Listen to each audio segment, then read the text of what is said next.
welcome to another episode of This Works for Us. We have some special guests with us today, and that's Mr. and Mrs. Connie and Victor Barnes. How are y'all doing today? Hi. Doing great. Doing great. Look at that. Love to hear it. This is awesome.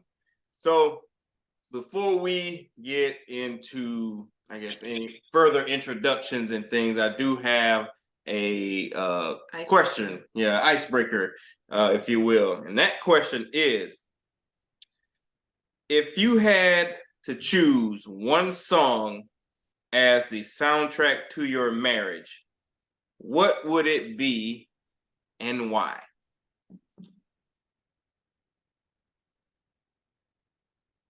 You know which one, right?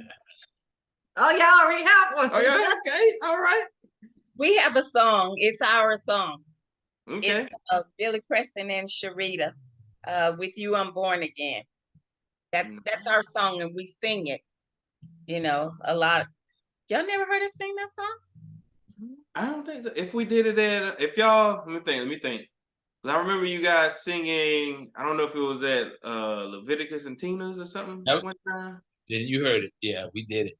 We did it anywhere we did it. Not at Leviticus and Sister Tina's. If we didn't sing it like you guys came over, then you haven't heard us sing it. So, But because it's our song. What you said, I think I heard y'all sing. And if you think you heard us sing, we sung that song. No, we didn't. I said Sister Tina's. It was a Christmas party, right? We all went to the same Christmas party, and we sang something else. It wasn't that. Oh, okay. So, y'all want to give us? Yeah. You want to give us a snippet? Okay, here we go. You started right. What you mean? Wait.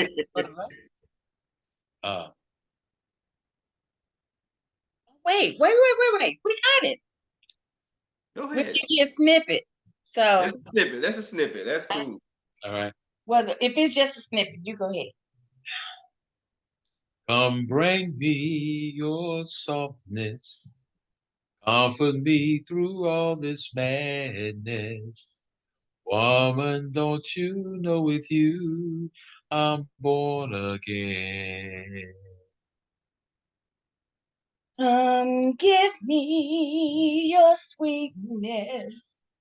Now there's you, there is no weakness. Lying safe within your arms, I'm born again. That's a snippet. Thank you. I love it. I don't have golden pipes. There ain't no song we singing over here. Well, if you take a shower, you will have golden pipes. You're right. Everybody can sing in the shower. There you go. We'll keep that pipe. Nobody wants to hear you sing. Well, thank you for that snippet. That was lovely. Yes, thank you. So we'll move on into this. So if you would like to, tell us how long you guys been married, how many kids, grandkids, things of that nature. Just a small introduction. Okay, well, I'm from San Antonio, and my queen's from Arkansas, Helena, and we've been married for 32 years. Wow. That's awesome. Over 32 years on November 30th. Yes. Praise God. That's awesome.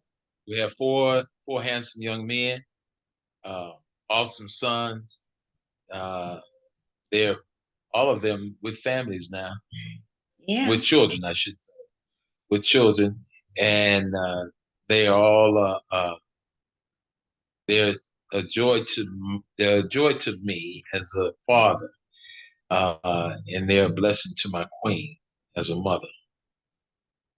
And so we have a total of 7 with 1 on the way. Yeah. Right now, the oldest is a girl, and the youngest is a girl, ranging from 20 years old to 5 years old. Wow. And so, one on the way. And that one on the way. We're hoping that this new baby that's due in May of next year, will be a girl. I want it to be a girl, but we'll see what happens. We want it to be healthy, so. Right. Hey, that's really the important part, that they're healthy, strong, as they say, 10 fingers, 10 toes, 2 eyes, 1 nose. Yeah. And a mouth to talk. And keep y'all busy, right? Yeah. The other thing is that we're 1 year apart. 1 year apart, or We're 5 weeks 5 apart. weeks apart. I'm sorry. Oh, okay. 5 weeks apart, and our sons are. Our oldest 2 sons, because we each had sons when we got married, they're exactly 5 weeks apart. Yeah. Wow. Oh. And when we met, we both were single parents, and we both had been doing that for 7 years. So. Look at that. Yep. Well, you can say this, as they would like to say, those stars aligned and stuff. Yeah, and then I'm laughing about the stars align. You saying that because he always says that, because there's a picture of him when he was a little boy with the gun pointing the gun up in the air. Play gun. What to? Okay, clear that up. I was pointing up, looking up in the sky, and then there's a picture of her as a little girl. And I was looking. I had my eyes looking up. So he always says that, everything lined up, that we were connecting in that moment. I'm like, yeah, right. You probably were.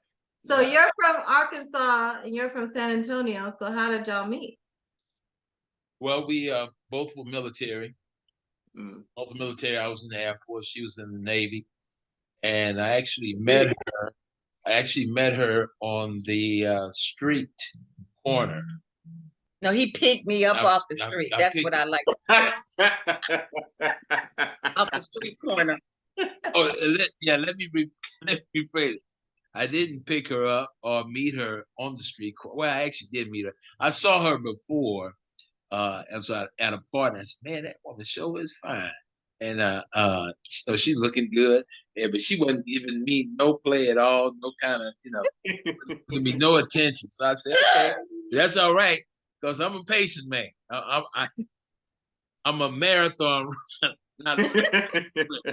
So anyway, I sat there and I said, okay. So so we wind up, I was getting ready to have a fashion show. We was in Homestead, Florida. And so I had to go out, and I was, selling tickets and stuff and trying to let people know about the fashion show. So I saw her and her friends. And so I said, man, there she go again. So I stopped, got out the car, and then I went and threw my game on her. She looked at me. Now, I can't tell you. Probably like this. I can tell you. I can tell you what she said, but you might have to. You probably edit that. But I'm gonna go ahead and tell it anyway. Go ahead. All right. Okay. So I got out the car and I said, hey, you know what? Hey, I'm having a fashion show at the Marriott Hotel, and want to know would y'all like to come? Well, my sister here, she said, I said it's gonna be no, she said, I don't want to what were your exact words? Are there going to be any Black businessmen there? Because I'm tired of these base niggas. I want to meet a Black businessman. Understood. So, brother, I told her, of course there's going to be some Black businessmen there. And so I gave her a flyer. She was going to invite her and her friend was going to come. And then the night of, her dreams did not come to pass because she did not see no Black businessman. She saw the same. She said, listen, it takes me to tell it, because I told you guys we were single parents, right? Mm-hmm. So I was getting this, I had a little bit of child support. When I say a little bit coming in, it was a little bit. I took my whole child support check because he told me it was going to be some Black businessmen there. I spent my whole check on getting a dress, getting my hair done. And, you know, so I could look good to meet the Black businessmen. Uh-huh. When we got there, my girlfriend and me that was on the corner with me, I got livid because I told her, girl, look, it's these same base niggas and they got women with them already. You know, so it was pitiful. It was pitiful. But the show was good. The event was good. She was upset because she didn't get her dream, but she did get her dream because shortly after that, when I had to go, I saw her the next day. And because I think my son was staying with her. And so when I went to go pick him up, she came to the door and I said, did you have a good time? And she gave me this look. And what was your words? What did you say to me? And let me tell you, I had a come to Jesus meeting that night when I got home because I realized I had spent the whole child support check. I didn't even know anything about the Holy Spirit at the time, but I knew God was talking to me. And he showed me, he was like, you went looking for a man. And I told him, I said, no, I did not have a good time. I said, but I learned something. I said, I'll never do it again. I said, I went looking for a man.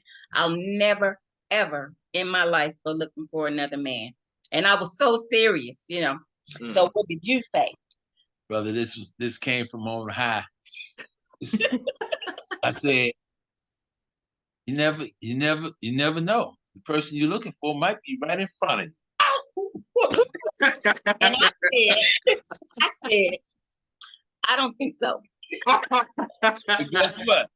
32 years later. Yeah. Who won? Who won in the end? Who won in the end there? The prophecy came to pass.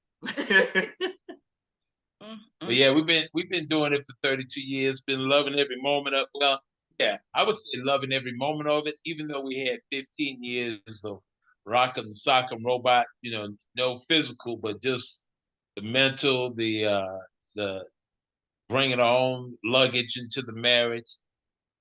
And for 15 years, it was rough. It was rough. Struggle uphill. But the thing that kept us together was I had just got saved prior to meeting her. No, it was after. It was after we met. Yeah, after and we met. Right before we got married, he got saved. To the bone.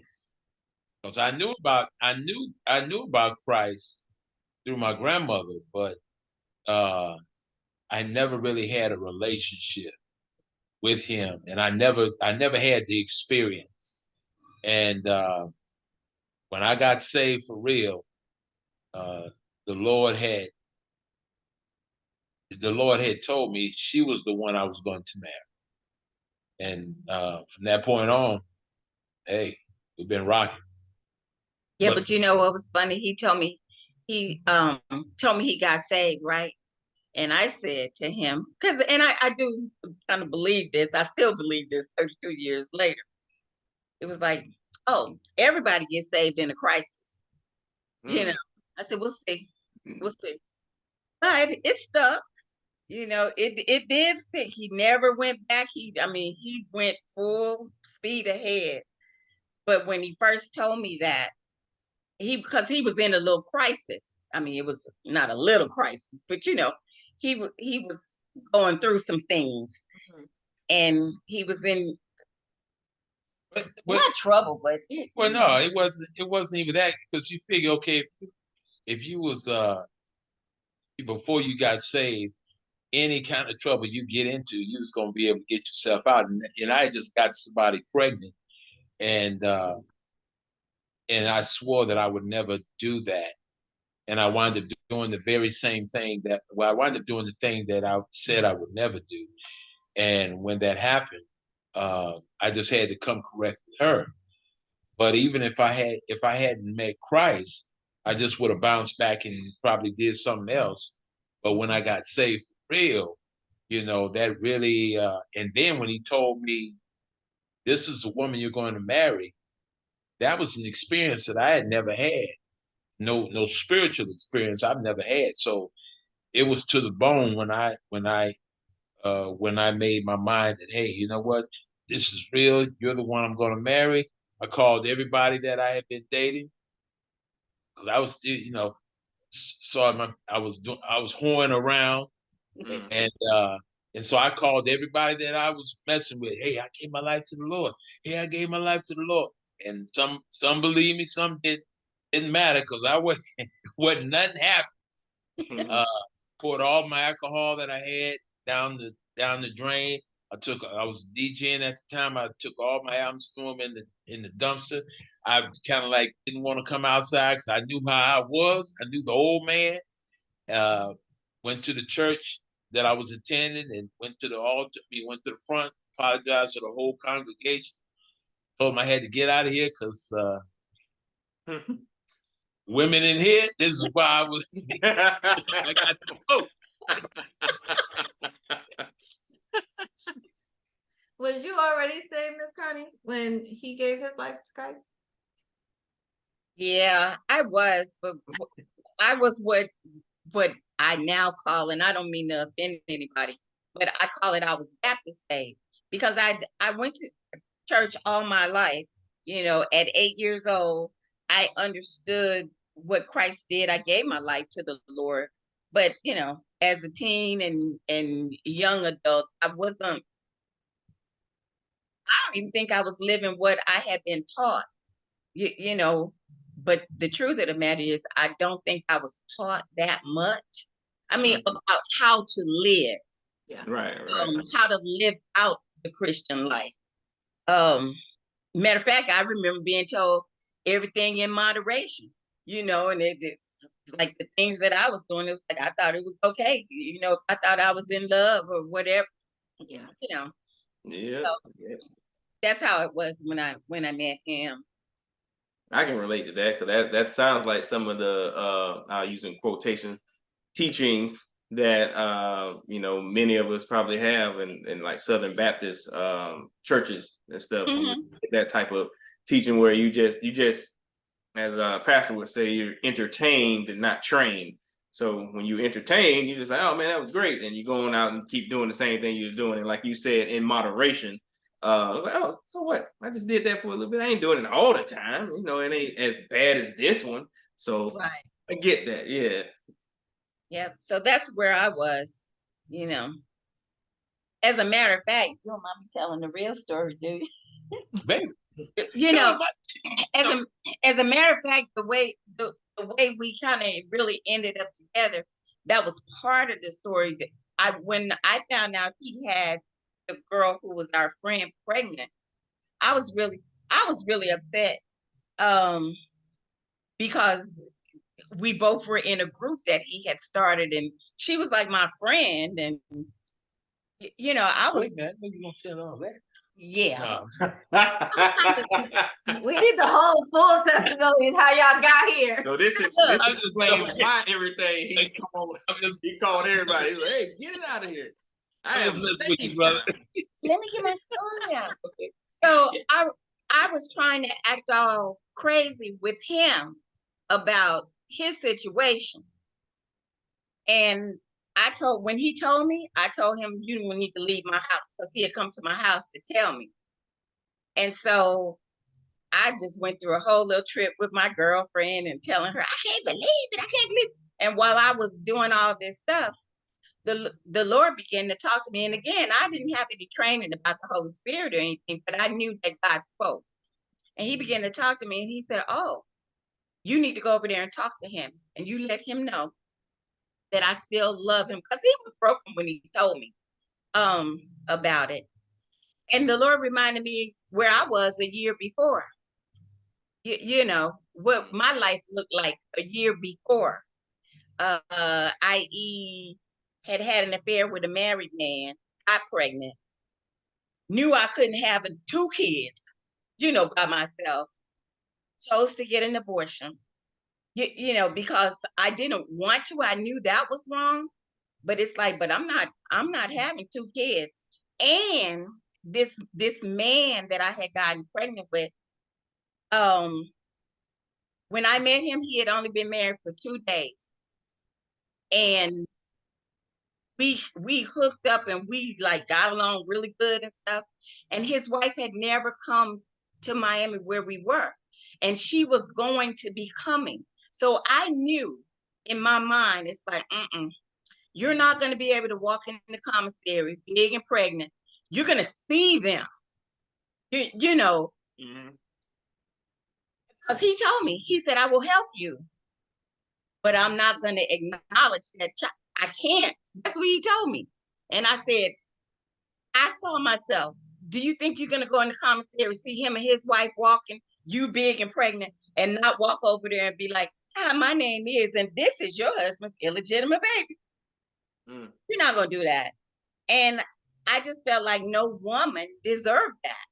You know, it's like, she doesn't even deserve.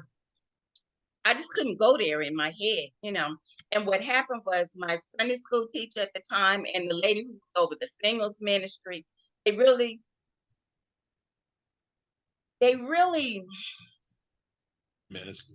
ministered to me one way. The singles lady was trying to get me to keep the baby and stuff, but my mind was made up. No, I cannot.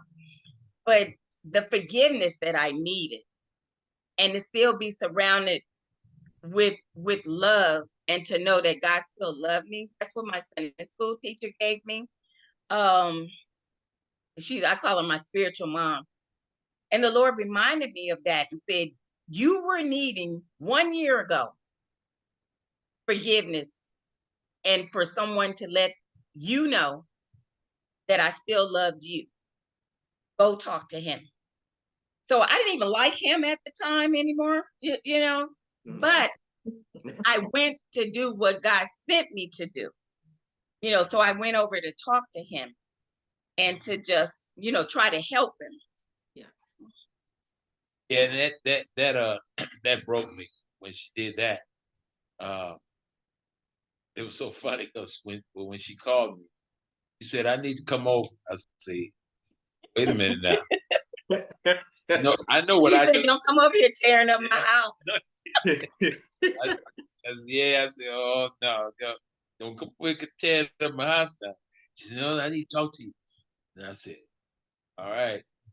Came and told me what God told her, and I broke, man. I started crying and just said, you know what?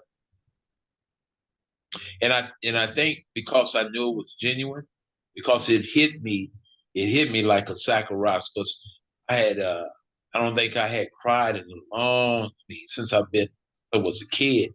And so when she said that to me, that God told me he loves you, that man, it just did something to me. And so I had this experience. The experience was with all the stuff that I had done, there was a part of me that was like I was there with her, but I was also away. It's like you had vision. Yeah, it's almost like I had an out of body experience where it was just me and God. And I couldn't see his face, but I just remember him saying, this is what my peace is like. You got to go walk that thing out that you created. Yeah. But this is what my peace is like. And then all of a sudden, boom, it went back. I see her in front of me.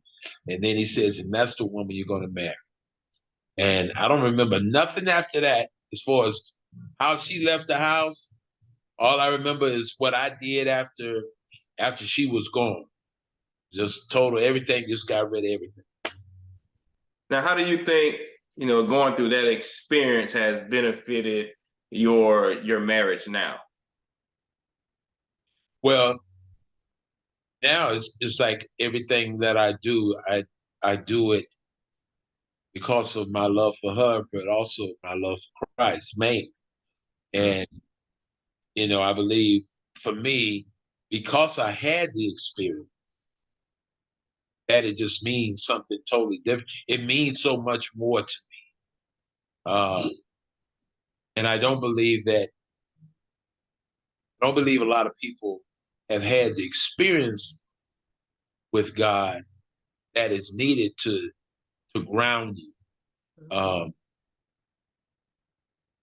I believe we know, like, it's like before I had the experience with Christ, I knew about Christ through my grandmother. Mm. And a lot of times I believe we have that understanding of Christ through our parents or whoever took care of us, but we don't have that initial experience. A lot of times you hear, when people have when they hit the rock bottom, boom, that's the experience they have with Christ. But then there are some people that don't have that, and they just know, I know about Christ through my grandma. I know about Christ through my mother and father, but never no personal experience. So for me, that has been the life changer for me, which has helped in my marriage, because the thing that I just think about how he loves me, and so that allows me to love her, because I've shared with her on many occasions that if it wasn't for my love for Christ, I probably would have been gone in this marriage. But because I love him, I love her.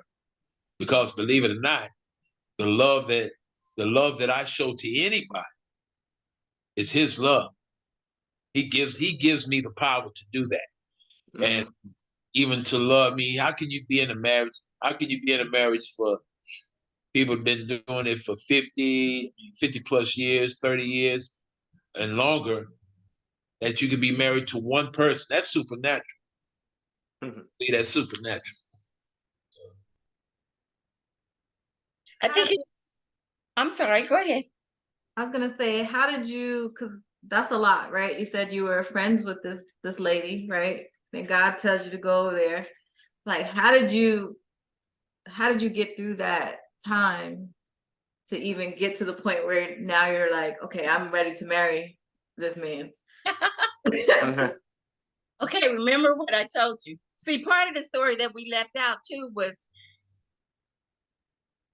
when we were dating, Victor was not saved, okay? So his best friend was he's a Muslim. And they were really heavy into this Black history. yeah, black something, black conspiracy and all this stuff. So Victor used to break up with me every 2 weeks, literally. Almost every 2 weeks, he would call me and break up with me, telling me that he just couldn't be in a relationship because he was so deep into this thing with, his friend, and they be plotting to blow up churches and all this stuff. Yeah, he was. Yeah. I'm telling the truth. All right. He's a changed man, everybody.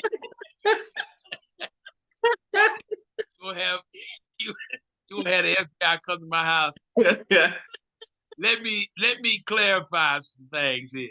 Okay. That was DC. One, we was heavy into Black awareness, Black history, and all that. And she's talking about blowing up churches. Didn't want to blow up no church. Now, what we was talking about doing was there was a in Homestead, Florida, in some parts of Florida, there are churches on every corner, but you also have liquor stores on every corner. Mm-hmm. So the thing that I had a problem with was, how could you have all these liquor stores and all these churches right next to the liquor store?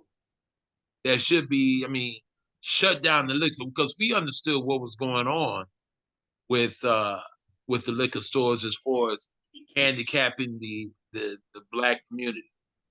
Mm-hmm. And the churches were not doing anything to try to clean up the community. And so, and I only belonged to one church, and the church that I belonged to, that's where I was having the issue with that pastor at that church. Now, what she told me, I don't know. I don't know what you're I'm talking just about. talking about what you told me. Well, I wasn't saying I was gonna be blowing up no churches. Okay. Listen. So since he broke up with me every 2 weeks, I was tired of it, right? And I had made a joke of it. And I told him he went out of town. He came to San Antonio, as a matter of fact. And I told my girlfriend, I said, girl, just watch. I said, watch. Soon as he gets home, he gonna call me and he's gonna tell me he wanna break up with me again. I said, but it's not gonna even matter because I don't even like him. I don't even like him, but I'm gonna let him come over here and tell me. So the whole time he was gone, I was seeing somebody else, right? And when he got home, yeah, I broke. When he got home and he called me, what are you doing? I pointed at that. You say you don't like me. That's all right. So when he called me to tell me he needed to come over to my house, I said, sure, come on. Because I knew he was gonna come and break up with me again. But that's when he told me he had the girl pregnant. You know, so that was a more serious situation. I didn't like him like that. You know, I didn't care other than the fact that she was my friend. And you know, it wasn't like he hurt me because I ain't like him. He had already hurt me from breaking up with me every 2 weeks to the point where I was like, I'm so done with him. So it was almost numbing. Yeah. When God sent me over there, I did what I was told to do. It turned out the way it did. I went with him to her house, so I didn't go in, but I stayed outside while he went in to talk with her and her mom, right? Yeah. I just waited on him so that I would be support to him. Well, I don't know at what point he began to tell me what God told him about I was going to be his wife. And I was like, I was like, I don't even like him. And I told the Lord, I was like, God, because I used to pray, and of course, being raised up in the church, and I would pray. I had enough sense because God gave it to me. I can't even, take credit for it. That I would pray. I wanted to be married. I thought I was going to marry somebody else. I wanted to marry someone else, a guy I dated 6 years. But I would pray. Stop it. I would pray. And I would tell the Lord, God, I think that I want it to be him. But you know more than what I know.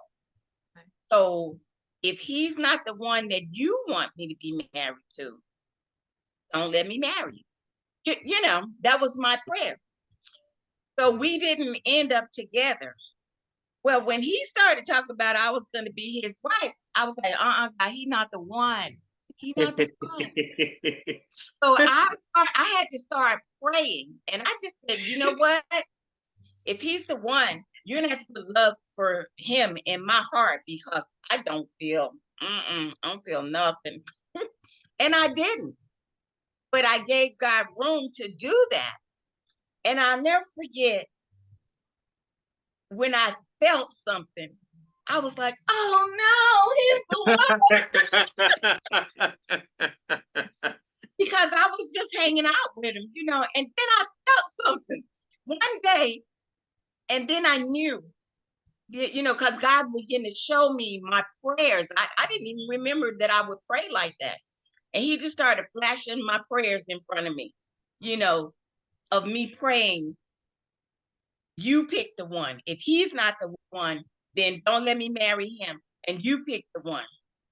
And boy, when I knew it, it was... I was running that marathon, brother.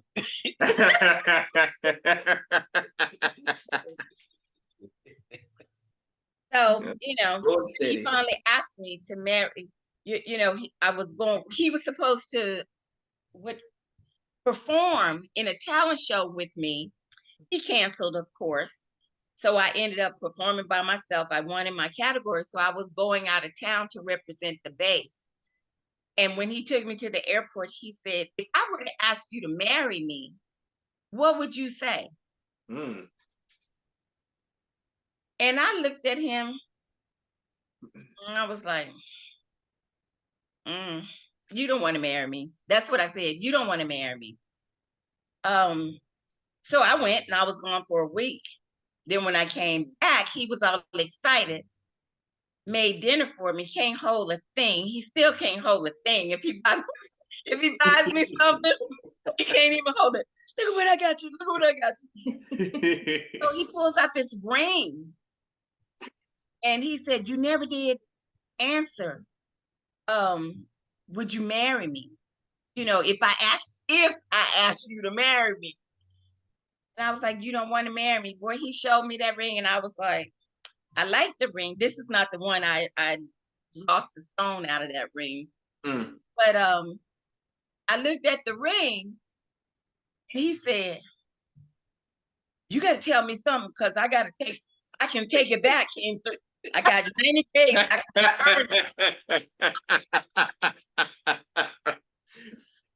I told him, I said, you don't want to marry me. I said, but I tell you what, I'll wear your ring. I'll wear your ring. I said, and in 3 months, we'll come back and talk about it. Right before 3 months, we'll have a talk. And if you still want to marry me, then we'll talk serious. I said, but in the meantime, I'm gonna wear that ring, you know. Now, you know what's so crazy? This had nothing to do with me.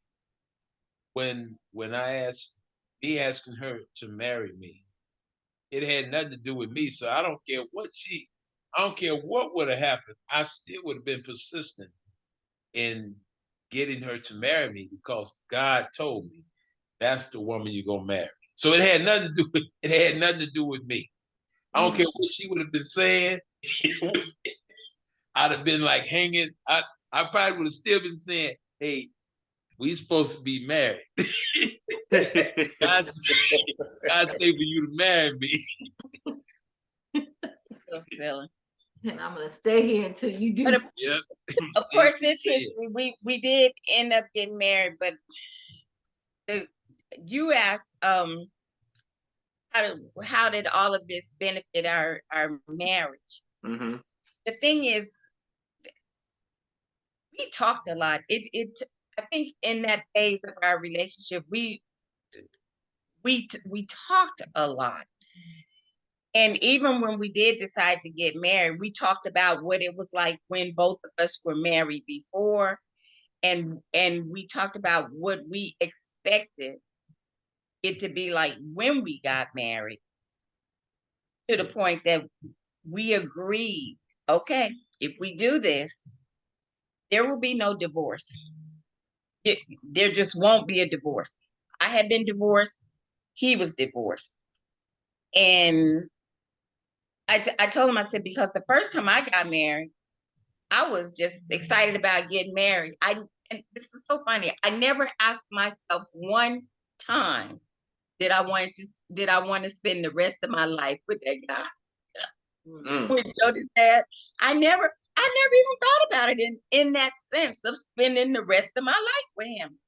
But after we got divorced and everything, and I really realized it. It's like, you make a vow to God when you're getting married.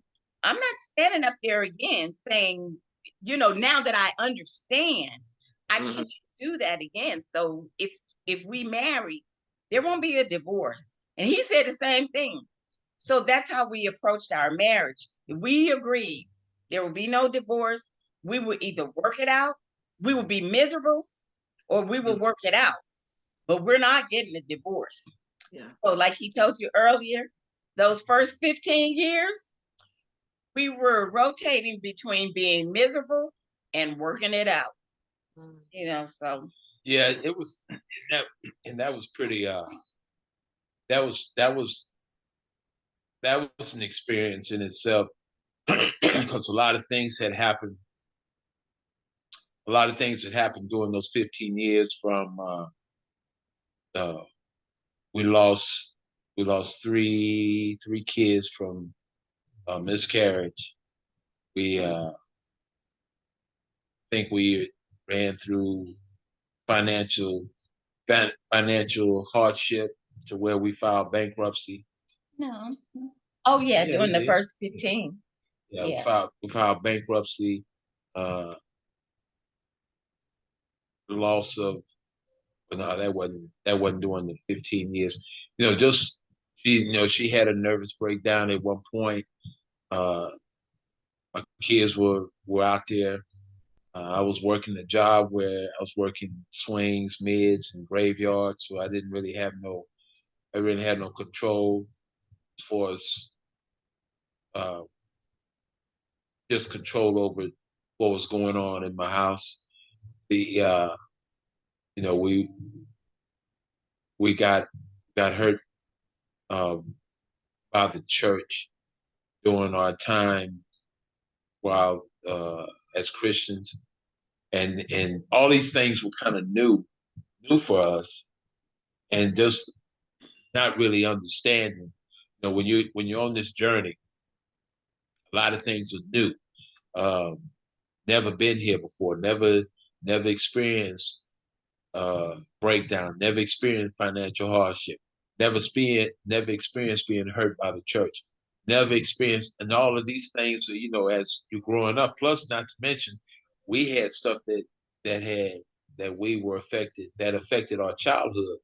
So we came in with baggage. Came in with A lot of baggage. baggage. And then even when we got married, it was so funny. We'll be driving too. We was talking. We said, "Okay, so we're gonna lay everything out on the table. We're gonna lay everything out on the table." Okay, I slept with this girl. We did that before we did that Before before we got married. Yeah, It was like, yeah. come on, let's just come clean so that when we get married, nothing, we already know no one can come up and say this, nothing can come up, that let's tell the truth. And she was the one that implemented that. But I tell you, it was so funny, but it hurt, because when I would tell her, she'd say, "Okay, I slept with a girl," and all of a sudden she would get upset, and then she'd say, "All right," and I say, "What?"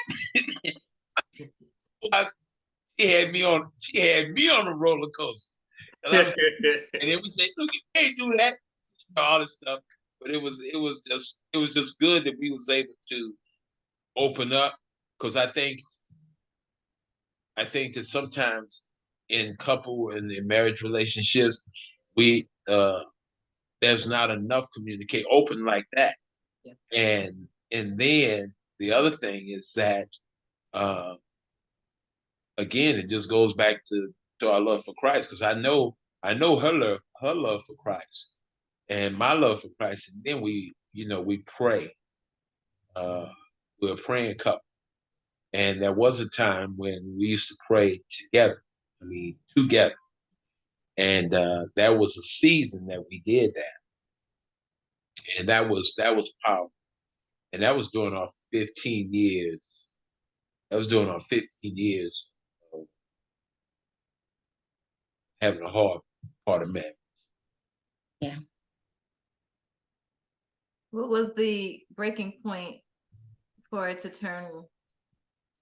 Turn around? Yeah. What was the turning point for us? Yeah, turning point. Well, we're going to give all that credit to God. Oh, of course we do. Yeah.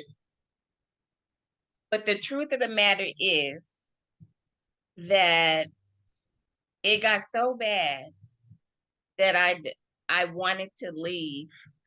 Even though I knew I said we would get no divorce, and I wouldn't even think about divorce. I was just going to leave. And I'll never forget, I was standing in my bedroom, and I just told the Lord, because during that 15 years, the Lord would always say to me, "This has nothing to do with you and him. This is about you and me. If you trust me, because I can work anything out. It's just you trust me to do it." And so, I would plunge along, not really wanting to do it and stuff. But this particular day, I stood in that room and I don't know if seems like I said it out loud. It's like, Lord, I'm done. I don't want to do this anymore. I want to leave. And God just started talking. He said, oh, you want to leave?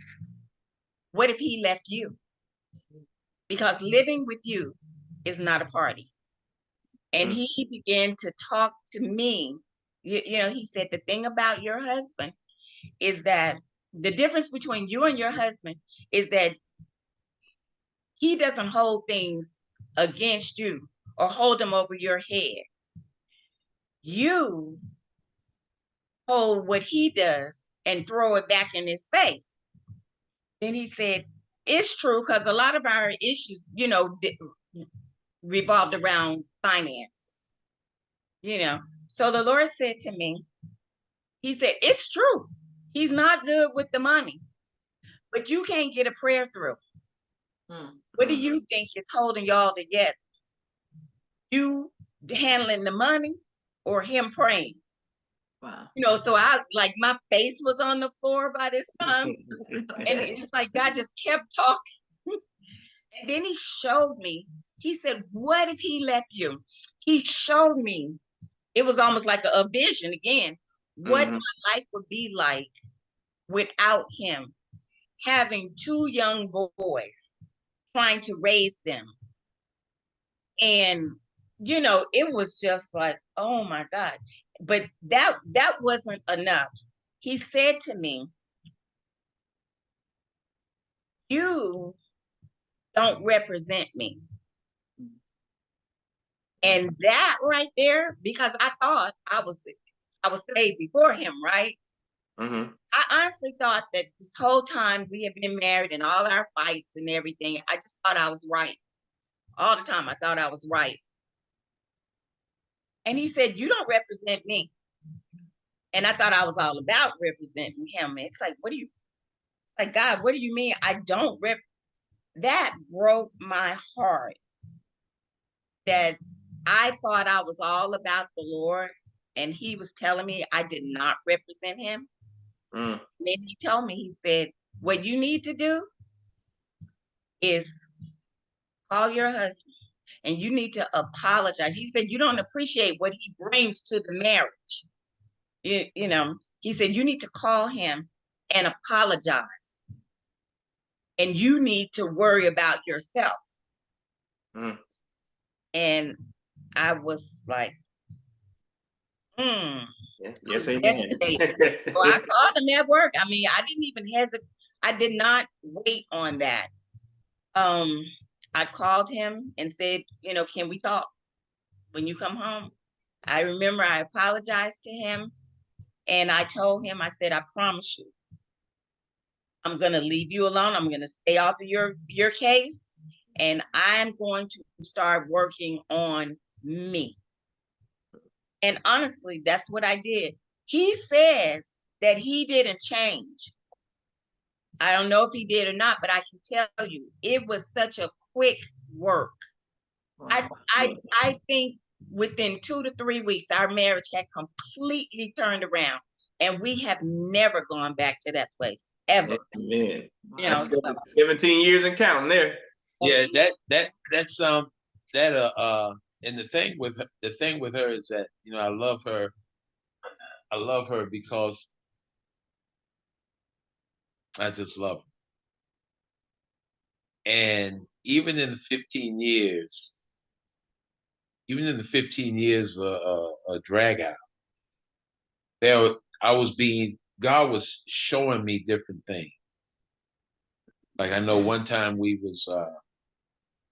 way she was talking to me, I was getting offended. And I remember the Holy Ghost told me, he said, don't listen to how she's talking. Listen to what she's saying. And because he said sometimes she can either be your wife, she can be a woman of God. She can either be your wife or a woman of God.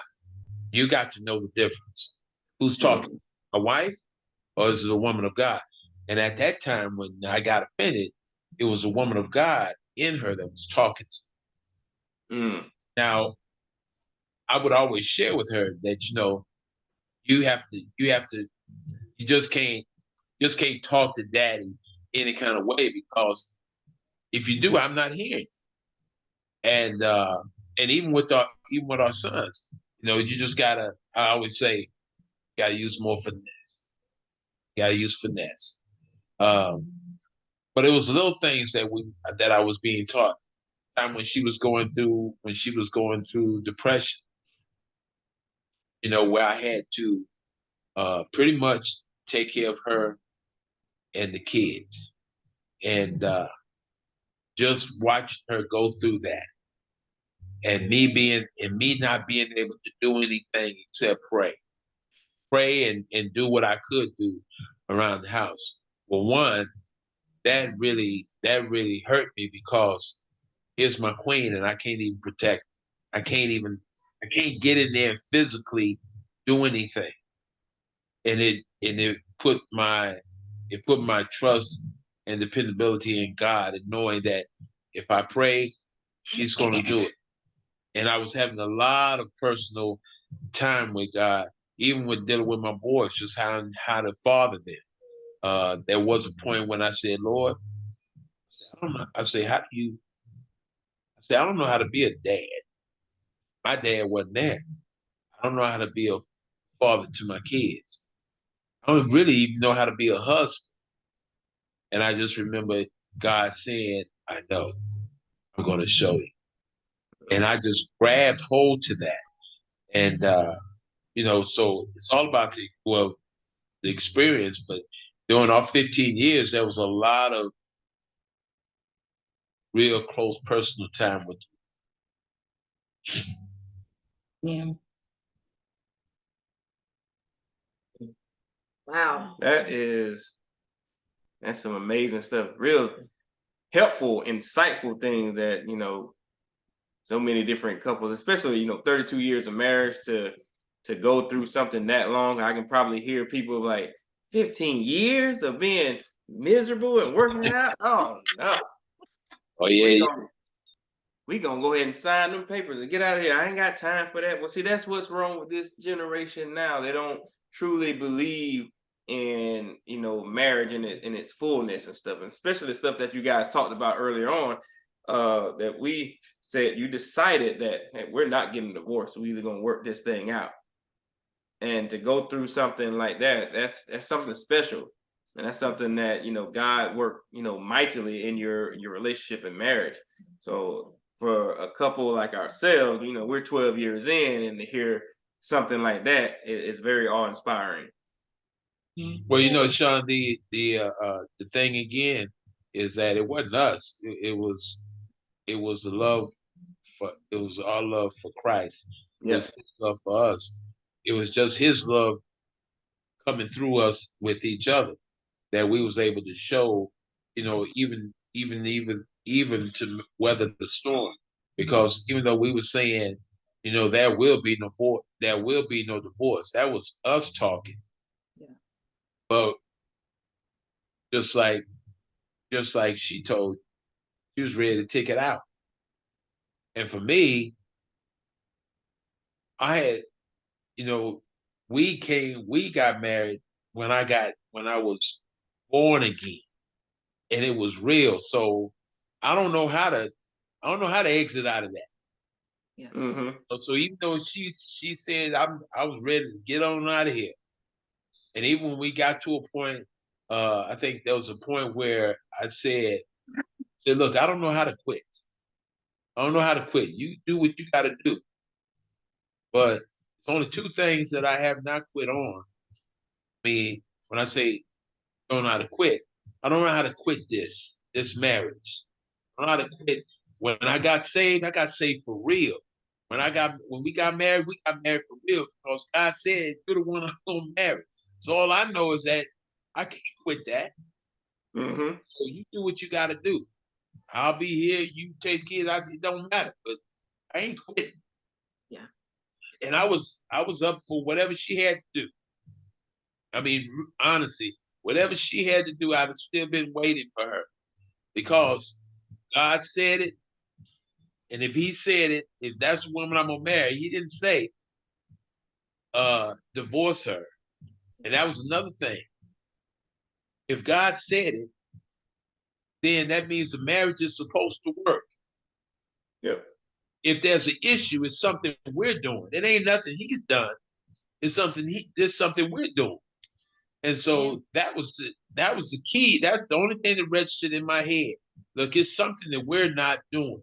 And I was always asking God, during our 15 years of having it hard, I was always asking God, show me, help me to understand what she keeps saying.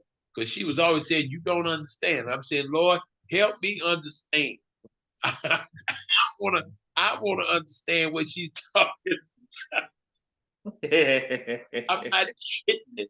And it was it's pretty frustrating because I felt like I was walking on eggshells, just creeping around the house. I didn't want to mess up, nothing to get her riled up. And, it was You just, didn't want to do nothing to get me riled up, but you got me plenty riled up plenty of times. yeah. That was some stuff that I wasn't disciplined in. No, Like I'm talking about, did we tell you guys the exorcism story? Was that when you was in?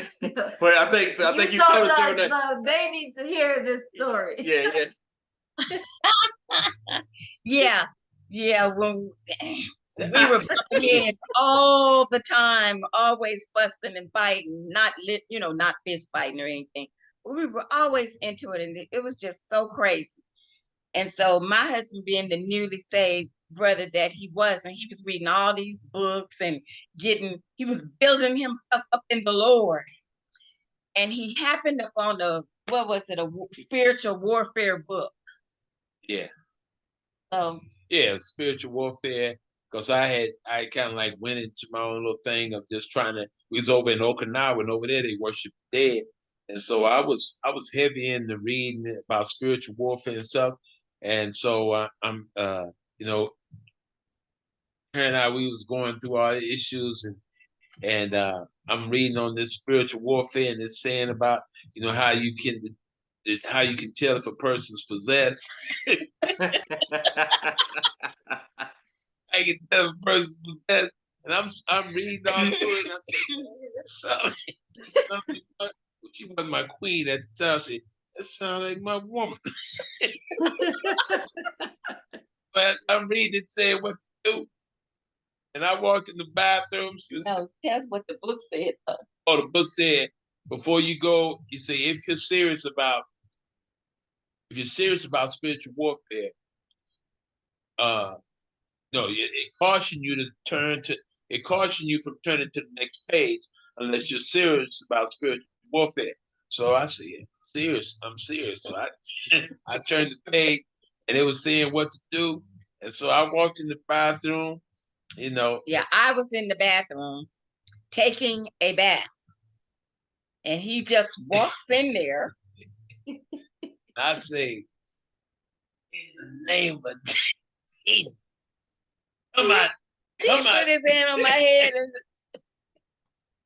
whatever he was saying, it backfired. I'm out of my way. Because she turned around and looked at me like, no, he's not. I'm like, oh, he crazy now. He crazy. But I didn't act stupid. I just let him do what he was gonna do. And after he finished, and she had one of them exorcism moments like, I said, let me tell you something. I don't know what you think you have seen in me, but if you ever do that again, you're gonna see some demons.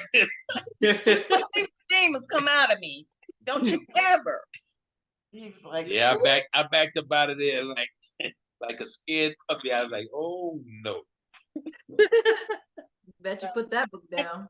That's one of our, moments, our historical moments in our marriage. I tell you, we laugh about it now. It was funny then, but it brings us a lot of laughter now. But you know what? The awesome thing is that we have so many moments like that, and now when we do it, we're quick to bounce back. We don't go through a whole 2-week cycle of being upset with each other. We usually bounce back and we laugh about it. And I've always been kind of lighthearted and really don't let stuff ruffle me, especially now me being born again and just my spiritual walk. I just try to be real careful about what I say to her, because I know that I don't always get it right. I know that I can say something that can mess her up, and vice versa. Now as we're older, we just kind of like just want to live where we can just flow. And I think for us, it's all about keeping the marriage spicy, because I love keeping marriage spicy. Amen. Amen. What's up, podcast family? We just want to say thank you for tuning in, watching our episodes. We pray that what we are saying is a blessing to you. God placed it on our hearts to share with other married folks and soon to be married folks. So again, we just pray that it's blessing you. And stay tuned for the next video. Again, we want to thank you. Remember to like, share, and subscribe. Until next time, thank you for supporting This Works For Us podcast.